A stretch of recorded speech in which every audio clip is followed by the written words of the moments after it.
I'm John McQuay with 8541 Tactical, and this is Mail Call Mondays, the show that answers your questions about precision rifles, optics, and equipment. Welcome to another Mail Call Mondays, and this Mail Call Mondays, we're going to give you guys a quick Mega Arms MATEN 6.5 Creedmoor project update. I know we haven't done a lot on this in quite some time. We kind of left the project hanging a little bit, and that's because of a couple of reasons. First of all, we were really trying to get some rounds down the barrel to see how the barrel will perform. It's all well and good to have a barrel, throw it on a rifle, and see how it performs for the first 100 rounds, but really you want to get 500, 600 rounds down a barrel before you come back and say, hey, this is an awesome barrel, or hey, this barrel really isn't worth anything. Some barrels need to have a little bit of seasoning, get a little bit of copper down the bore, smooth out some of those machining marks before they really start to perform. So we really wanted to give the Criterion barrel a good shot before we came back and told you how well it worked. Now we're going to do a quick rundown here of the components that we used and how they have worked out for us, but we are going to do a more in-depth, almost a review of the rifle, which is kind of funny. I'm doing a review of a rifle that I built. But to give you guys a little bit more of an in-depth look at each one of the parts and how the parts look now that they have some wear on them. It's great to be able to go flip through a parts catalog and see all these close-up detail shots of shiny brand new parts. Sometimes you can get a little bit better idea of the quality of a part when you look at it after it's got some wear on it. We have somewhere between 500 and 600 rounds on the rifle right now. It has not been a primary match rifle, and that's one of the reasons it doesn't have a higher round count on it. But it's we've taken it out and we've shot it enough to be able to really tell how this rifle is going to work. It's gone past its first cleaning, so we've got to see at what point the accuracy starts to drop off and how the rifle responds once we clean that bore and get some rounds back in it. The other thing I want to talk about today is these guys I have laying out in front of me. They are brass catchers. And when you run a semi-automatic rifle, especially a semi-automatic rifle running kind of higher pressures, sometimes it can really fling that brass. And when you are shooting something like 6.5 Creedmoor, where sometimes the brass can be a little bit hard to find since Hornady is the sole source for it right now, you really want to retain that brass. You want to hang on to it. Normally, I'm not a big fan of brass catchers because they can cause some stoppages, they can cause some malfunctions, and anything that causes malfunctions is really not something that you want on a match rifle when there's money on the line. It's definitely not something that you want on a tactical rifle if you're using it for law enforcement purposes or military purposes. However, there are instances, even in law enforcement and military, where a brass catcher may be necessary. For instance, doing helicopter ops, rotary wing aircraft, sometimes the pilots are a little bit funny about having pieces of metal bouncing around inside their aircraft.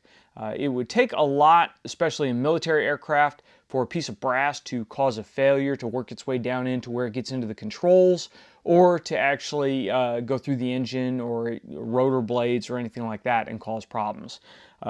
When I was still in the Marine Corps and we were doing helo ops, shooting out of the side of birds, we really didn't use brass catchers. The brass just kind of flew. Half the time it just went out the door and down onto the deck. The other half of the time it was rolling around in there, and we were in CH-46s and CH-53s that had seen a ton of service. So brass catchers do have their places. Now, brass catchers run the gamut of price ranges, much like they do rifles. And you start on the low end of stuff like the Caldwell AR-15 brass catcher that we have here. This one runs $9.99, and you can pick these up, the Caldwell products, you can pick them up on Midway or Amazon or Brownells, pretty much anywhere. This one was my first attempt at a brass catcher that actually works. I thought that because we've got this nice heavy nylon hood here that actually has a wire in it, that it would help keep some form and help keep the bag from jamming up the rifle. It's got a Velcro cuff here that you Velcro around the fore end of the rifle, and that's supported by this wire that you can kind of bend into what form you need. And then there is a wire kind of frame that holds the rest of the bag there. This will work, for instance, for AR-15s, especially if it just has a handguard, if it doesn't have a rail on top. This will work okay. The problem is it can move around a little bit. If it slides forward, then it's going to block the ejection port. If you get a lot of brass hanging in here, I mean, you really wouldn't want to shoot this for more than a magazine without emptying it. You get a lot of brass in here, and it will start to pull this hood down, and then you'll have cases start to bounce back into the port. A slight fix for that, since it does have a zippered bottom, is if you're shooting prone, if you're shooting in a static position, you can just open the bottom, and this will just act like a chute, and the rounds will eject into it and fall down the bottom. Drawbacks are it can cause stoppages, malfunctions very, very easily. It doesn't hold a whole lot of brass, especially with the heavier large frame AR cartridges. And it can move around a lot. And it's made of this really soft nylon mesh material, which is not a good thing for hot cartridges. And we'll talk about that more here in just a minute. So this one has not gotten a lot of use from me. I tried it out. It didn't work really well. I ended up taking it off because of lots of stoppages. The advantage there is that you can attach that to pretty much anything. As long as you have a little bit of room in front of the upper receiver, then you can strap it on there and you're good to go. It's quick and easy to transfer from rifles to rifles, and it's only $9.99, so it may be something to try out and see if it works for you. For bench shooting, I wouldn't have any problem with using it at all, something that's not on the clock. If I'm just out zeroing a rifle and I don't want to go chasing brass down the firing line, then it's okay.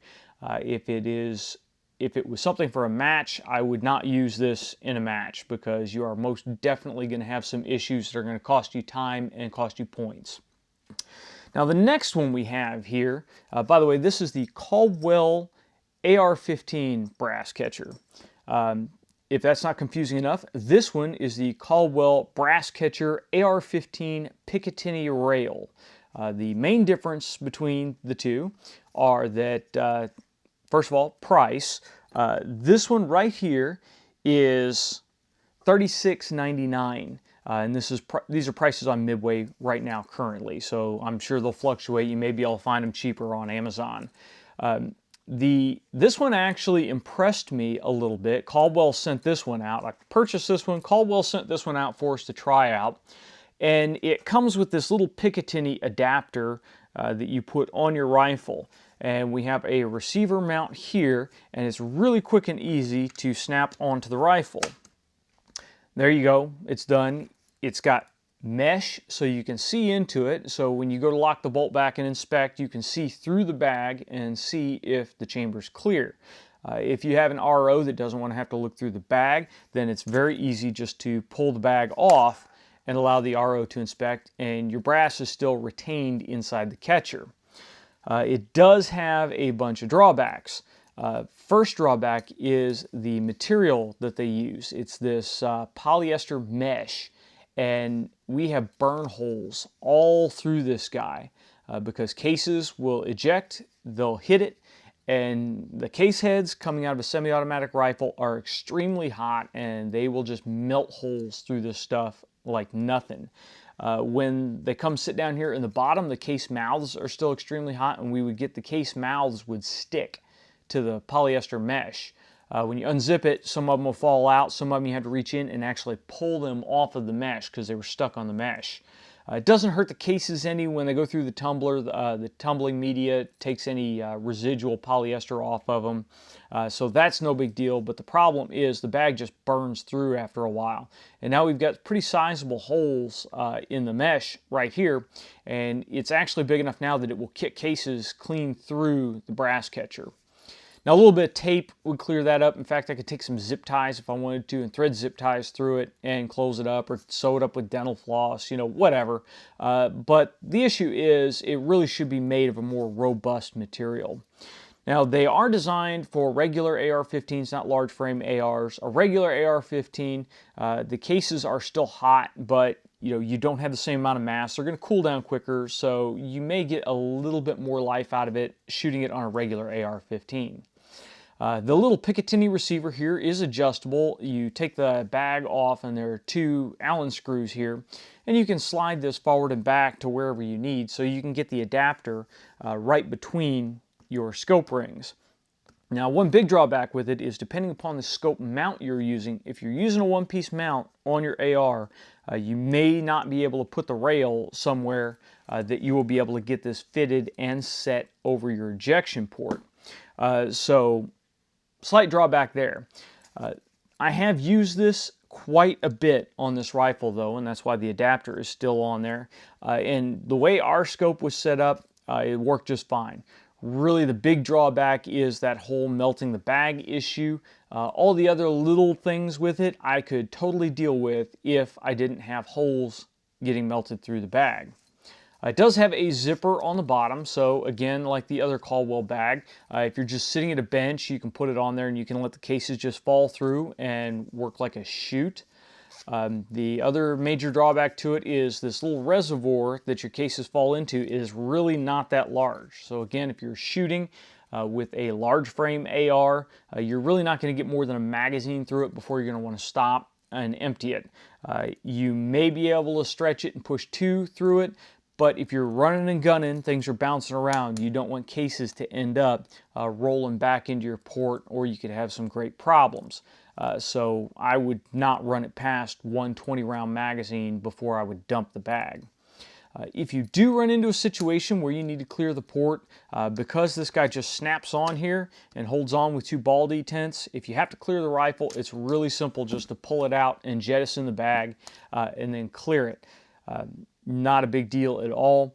For competition, I have used this in competition, and again, besides the melting and the occasional case that makes its way out, this works very well for me for competition shooting.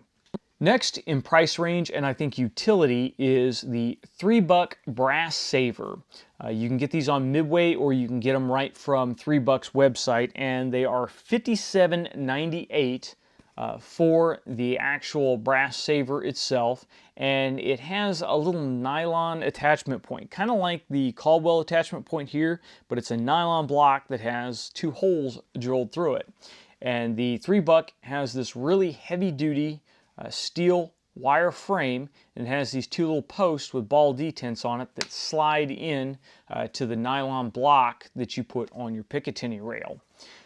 The $3 is really the first usable Brass-savr that I got. I got it before Caldwell sent us this one, and it's very well constructed. It has a really nice, almost feels like a cotton canvas material. It's got a Velcro closure at the bottom, which I almost never use because Velcro has a tendency to wear out, so I just keep that closed, and whenever I need to dump my brass out, I just pull the brass catcher off and dump it out through the port. Again, like the Caldwell, the Brass-savr runs into one little issue, is that you have this block that you have to place on your rail, and sometimes the block interferes with the scope mount or rings, depending on where you're at. The Brass-savr is not adjustable, so you always have to place the block where it corresponds to these mounts here. That hasn't been a problem on some of our regular AR-15s. It was a problem on this rifle, and where the block needed to go on the MATEN, on the megalithic, was right where our bubble level is at. So I could have pulled the bubble level off, slid the block on and put it there, and then the Brass-savr would have stuck right where it needs to be, but I really didn't want to do that. The other drawback of the Brass-savr is the attachment point has to slide on. So if I wanted to put it back here, I have to actually start at the rail here and slide it all the way back, or I have to remove my rings and start from the rear and slide it forward. It's not a 2-piece design, it's just a 1-piece with the Picatinny rail recess cut in it and a screw as your cross slot. The Caldwell, at least, I can release this, take the screw out, and it's 2 pieces that comes apart and comes off just like a set of scope rings. So that's kind of handy. It's a little bit more of a complex design, but it's a little bit easier to get on and off. Now, going back to the Caldwell real quick, these little mounting blocks, you can get extra mounting blocks, and they're $14.99, which is kind of expensive for just this little mount. And you get one with the bag. So if you have several rifles you want to put them on, you can get extra mounting points. But really, because I don't know you're going to get a whole lot of use out of this mesh without doing some kind of modification, instead of buying extra blocks, I would just suggest buy one of these for each rifle you want to put it on. Again, at $36.99, they're really not super expensive. You're going to burn more on ammo than you are on these bags. The $3 you can get additional mounts. They are a pain in the butt to get because Brownells does not carry them, so you actually have to contact $3, and there's no easy way to order them on their website. It's kind of convoluted. At least that was the last time I checked. I haven't been on $3's website in a little while. But it is a well-constructed brass catcher. We didn't have any problems with jams, anything bouncing back into the ejection port, and it's really good to go. Again, if you have a malfunction, it's quick to pull off and jettison. The drawback to it is you do have to pull it off every time you finish your stage to show clear. It's not, you're not able to see through it like you can with the Caldwell. But it works well, and if your orientation, if it will drop into your orientation, then you're good to go. $3 does make a slightly different version that just mounts on top of your Picatinny rail. However, for most of us, that's exactly where our scope mounts are at, so it's not going to work for most precision rifle uses, but those are also listed on Brownells. Now we come to the most expensive, most complex, and probably the most robust brass catcher that I've used, and this is from Tactical Brass Recovery, and they sent this brass catcher out for us to try out. And it's become one of my favorites, but again, it still has a couple of little drawbacks. First of all is the price. This is $219. Now there are various different configurations, so it may swing a couple bucks one way or a couple bucks the other way, depending upon what configuration you get. But overall, it's a really well thought out, well constructed brass catcher. The top portion of it here is actually made of a thermoplastic like Kydex. I don't know that it actually is Kydex, but the material feels very much like that. And you'll notice when I've got it like this, it's really narrow, it's really flat, it's folded up. If we have it on the rifle, there's no problem with throwing the rifle into a case with the brass catcher on it. With either the Caldwell or the $3, you do not want to put your rifle in a case with the brass catcher on it because the wire basket is going to get crushed. With the Tactical Brass Recovery piece, it's got this nice little top catcher portion or deflector portion that actually flips out and locks out with these little arms.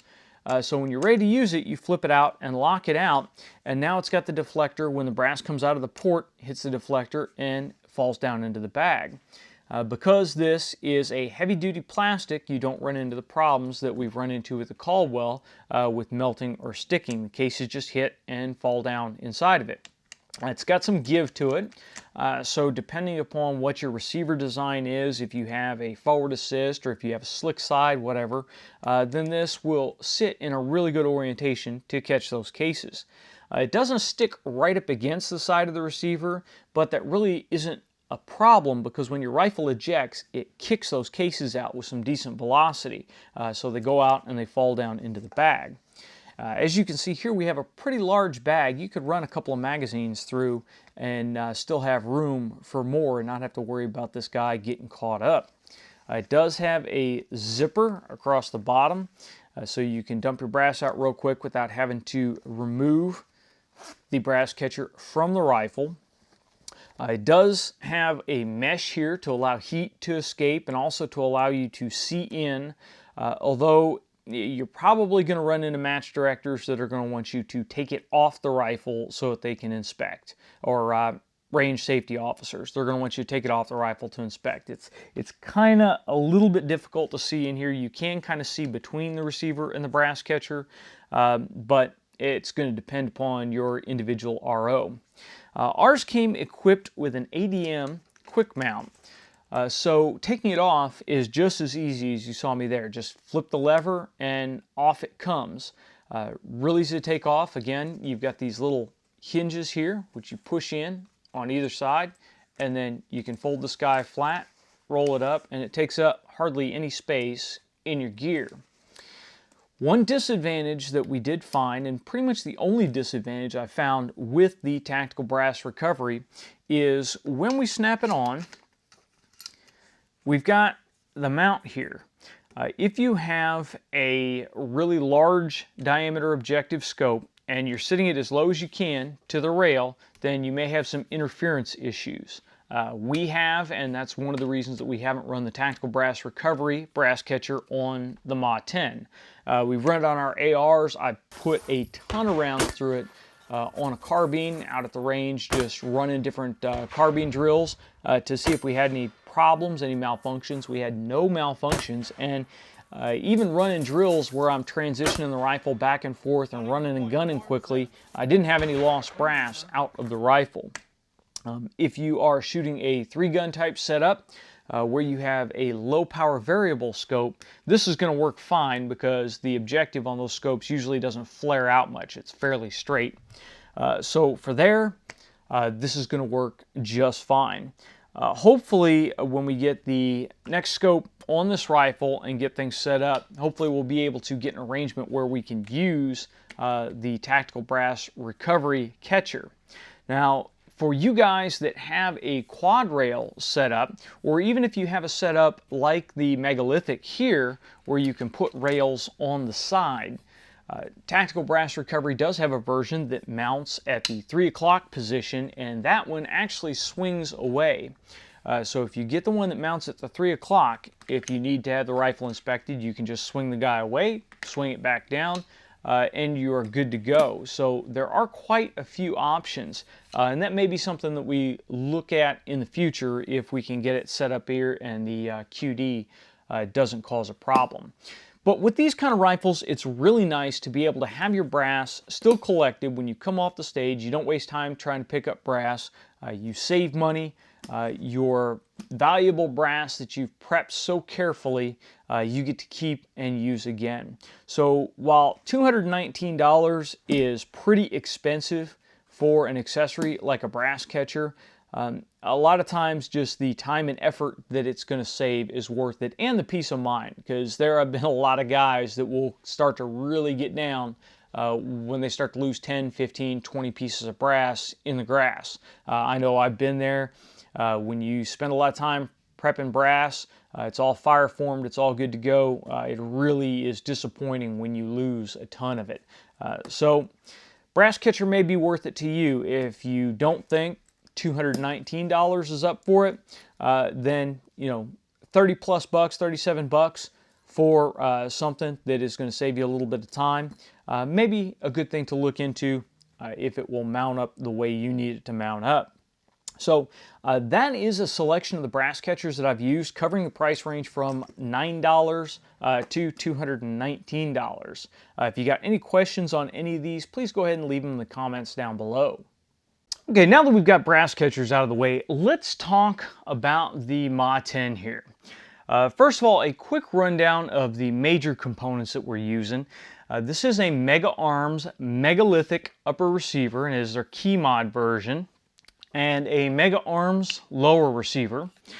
We have a Geissele high-speed trigger, Battle Arms development selector. We have an Ergo Tactical Deluxe grip, Magpul PRS buttstock, and this is the large frame AR, the AR-10 PRS buttstock. We have a Mega Arms slide lock charging handle. We've got a Fulton Armory nickel boron bolt carrier group, a Criterion barrel from Fulton Arms. We have an SLR Industries Sentry gas block, and up front we have an APA Little Bastard brake. And I will tell you, having shot next to these, the name definitely rings true. It is a loud brake. It is not really comfortable to shoot next to, but it works very, very well. The recoil on this guy is brought down to about what you would expect with a small frame AR. It's really, really nice. We also have a couple extra touches. We've got MDT, Modular Driven Technologies, butt pad on here. It just makes it a little bit more comfortable to get that rifle snuggled into your shoulder. Obviously we don't need the recoil pad for the recoil absorption, but the nice thing about a soft recoil pad is none of us have a flat pocket in our shoulder. So a recoil pad that has a little bit of give allows you to take up that space, and this is, it's not a sticky butt pad, but it has a little bit of grip to it. So when you put it in the pocket of your shoulder, it tends to stay there. It doesn't slide around. The standard thin Magpul PRS butt pad, it has a little bit more slide, and it doesn't like to grip in the shoulder pocket as much as the MDT butt pad does.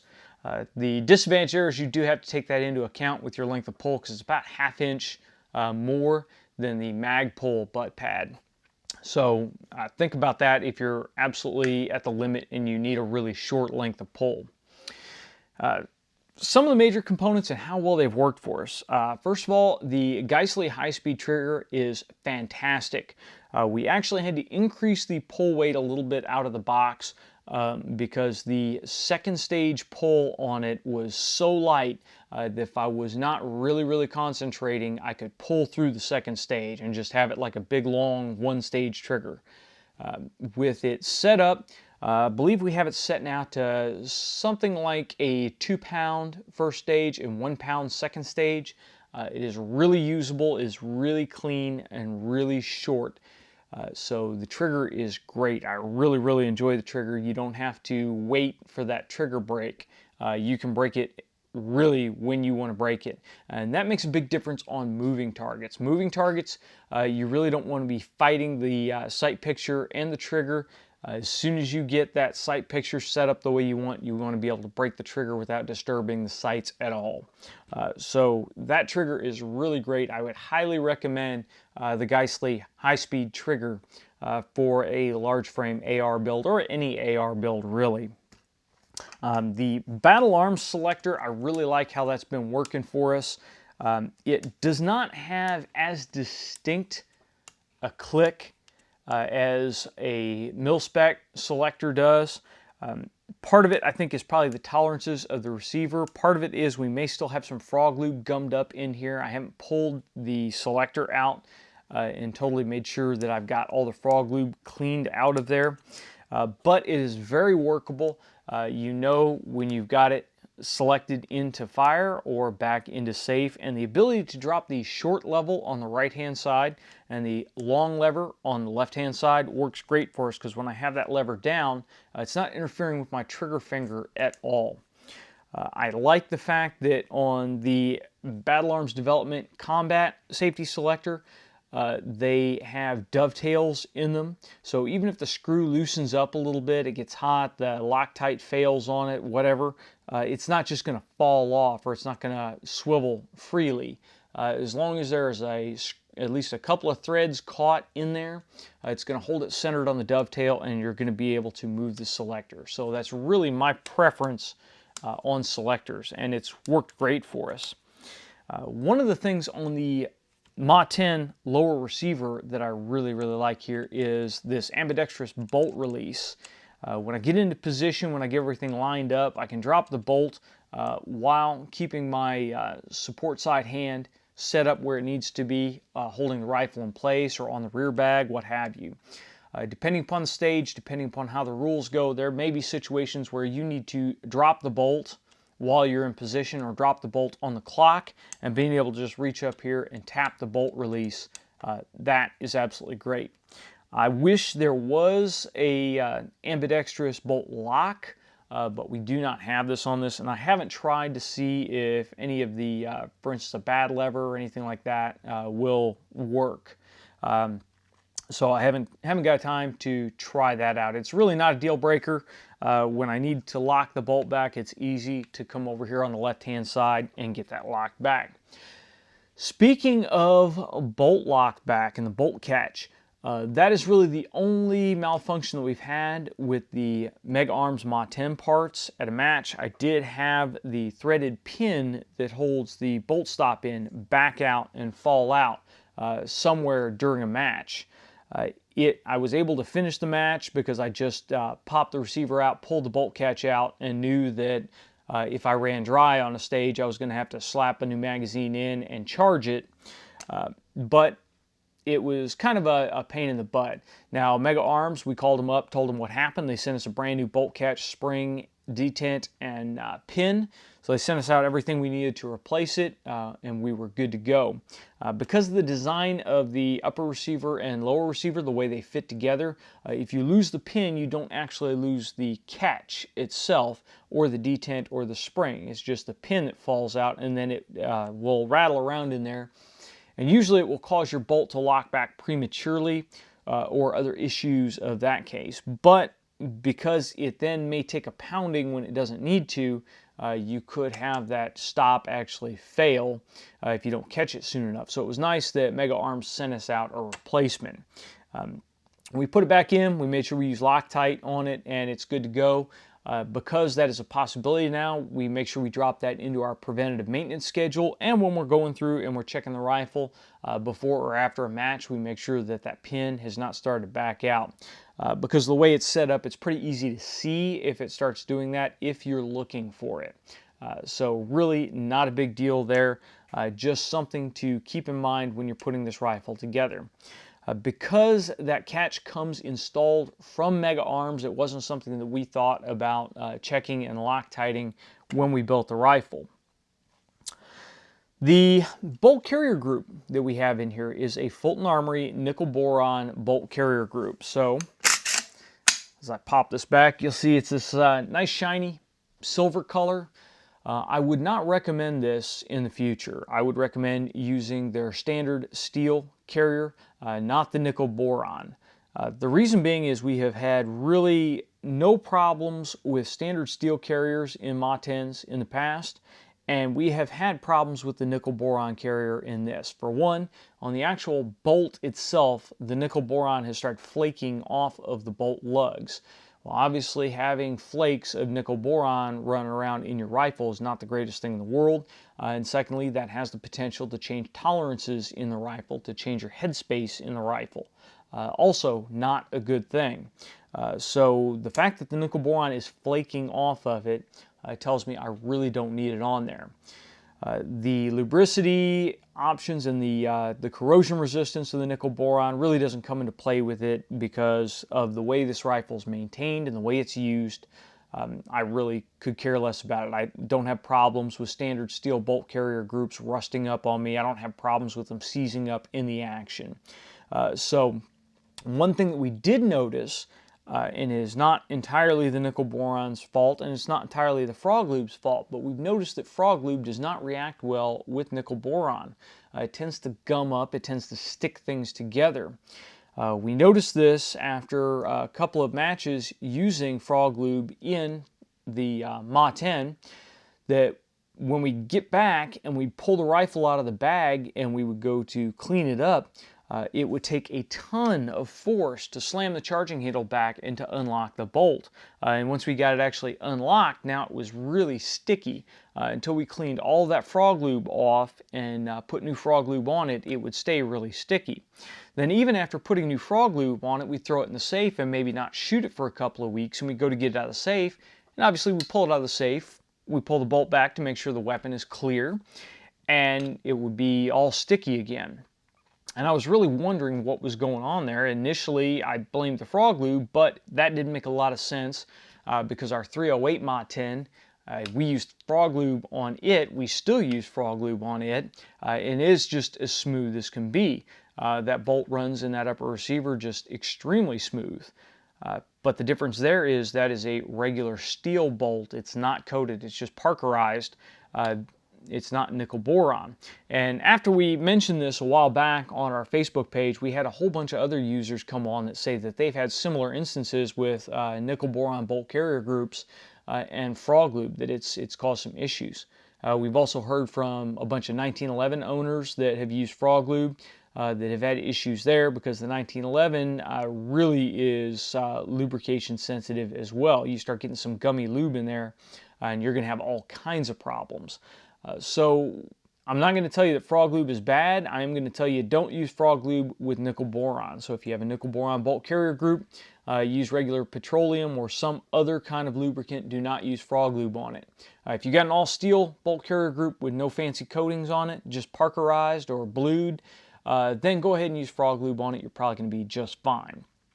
For this rifle, we switched over to M Pro 7 after cleaning all the frog lube off of it, and we've got no problems at all now. Now going forward to the barrel, because this is what all of you guys want to know about. The barrel for a $400 barrel. Now bear in mind, that's $400 ready to install, chambered, gas port drilled, with the barrel extension on it, threaded, etc. $400 for a 24-inch match stainless barrel is an excellent price. You have a hard time getting blanks for that price, and then you have to have a gunsmith install them. You can't touch a Krieger barrel for anywhere near that price. So this is a really, really great option. We had high hopes for it. When we got it on the rifle, initially it shot okay. We had a little bit of shooting in to do, and by okay I mean it was sub MOA out of the box. We got some rounds down through it. It tightened up a little bit. It was floating somewhere between half to 3/4 MOA for a 5-shot group at 100 yards. And then as we started to approach that 400, 450 round mark, it started to open back up again to where we were struggling to keep it under 1 MOA. Obviously, before I go blame the barrel or freak out about anything, we decided it was time to clean the barrel, because we usually run 308s to 500 rounds or so before we go clean the barrel on them. We're not crazy about cleaning barrels after every range trip. It's just really not necessary, and it can actually cause a setback, because then you need to get rounds down the bore again to foul it out to get back to that peak level of accuracy. So somewhere between 400 and 500 rounds, we went ahead and cleaned it, did a detail clean, stripped all the carbon and all the copper out of it. Went back out to the range, fouled it out again, and our groups shrunk right back down. We're right back down to that about half to 3/4 MOA area. Now, I would be extremely happy if I could call this a half MOA rifle. And in truth, there are some days where I can take it out and drive it and get that half MOA. But there are other days when I can take it out and shoot it, and it's really only a 3/4 MOA rifle. Half MOA, 3/4 MOA is still going to be just fine for the vast majority of shooters shooting precision rifle style matches, where you're shooting off of barricades, you're shooting off of unstable positions, you're running a gun in. You're not getting these super solid positions, you're not shooting bench rest style competition. So this rifle is still at an accuracy level where I feel confident taking it to a PRS match, and the results are going to be, or where I finish is going to be a result of my skill level, not an equipment issue. But the barrel, I think, is an incredibly good value. For $400 for a 3/4 to half MOA barrel is great in my book. Bear in mind that semi-automatic rifles are going to see a higher round count, or they're going to see a higher volume of fire, a higher rate of fire, so you're going to burn those barrels out a little quicker than an equivalent barrel in a bolt gun. So to have a less expensive sub-MOA option is great. I will possibly replace this with another Criterion barrel when it burns out. It just depends. Curiosity may get the better of me, and I may go with one of the other 6.5 MATEN barrel manufacturers out there, or 6.5 large frame AR barrel manufacturers. I know there's one other company that we work with that is getting ready to bring some precision rifle barrels online. We may be talking to them about getting a barrel, but I can recommend the Criterion barrel. They are available through Fulton Arms. I believe right now that is the sole source for them. And although they are Criterion by Fulton Arms, the only thing that Fulton does is actually sell them.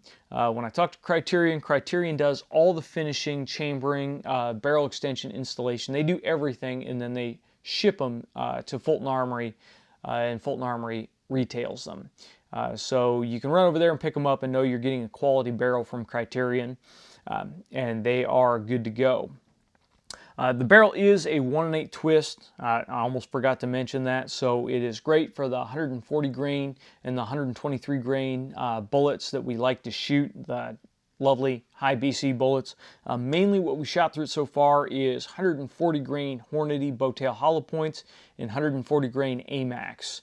We've got some 123 Lipoacinars here, and I have not got a chance to shoot the 140 Burger hybrids yet, mainly because they are in and out of stock everywhere.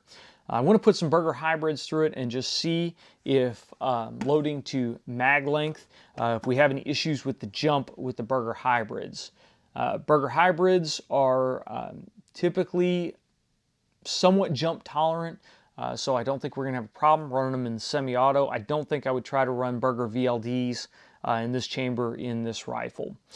The chamber on the Criterion barrel or the lead on the Criterion barrel is fairly short. What we have noticed with Hornady factory 140 grain AMAX ammo, if we chamber the ammo and eject the ammo, we do start to have scuffs from the leads on here. So you are pretty much jamming with factory ammo. And it's not jamming where you're really jamming it in there a couple thousandths. It's just kissing the lands and grooves when you load it in, which I think is great on a semi-auto barrel, as long as we don't have any reliability issues, and we have not. Then the fact that you can take mag length ammo and get that close to the rifling, I think is good to go. We may actually be able to run VLDs, although I don't know that I'm actually going to mess with that and try to get them seated where they need to be.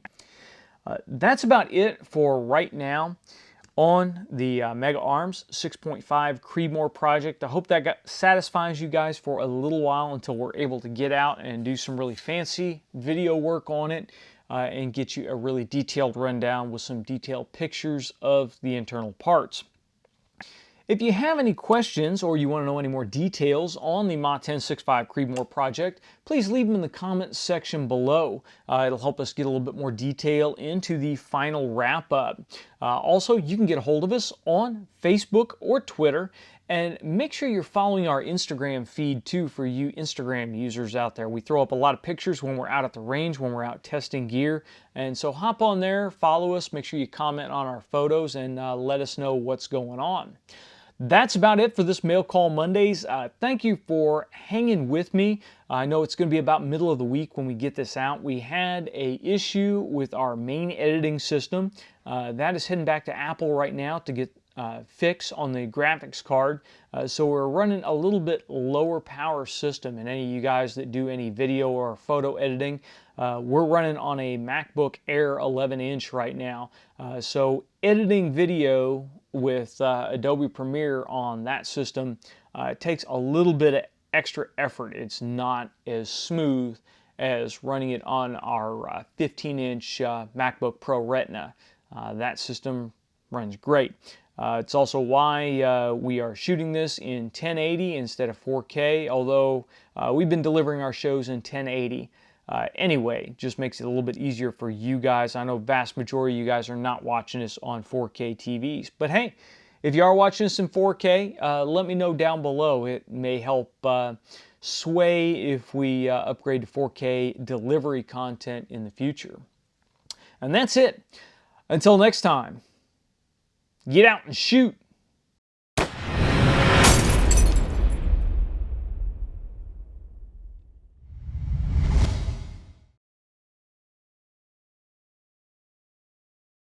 Also, if you want to talk to us, you can get a hold of us on Facebook or Twittergram. Facebook or Twitter.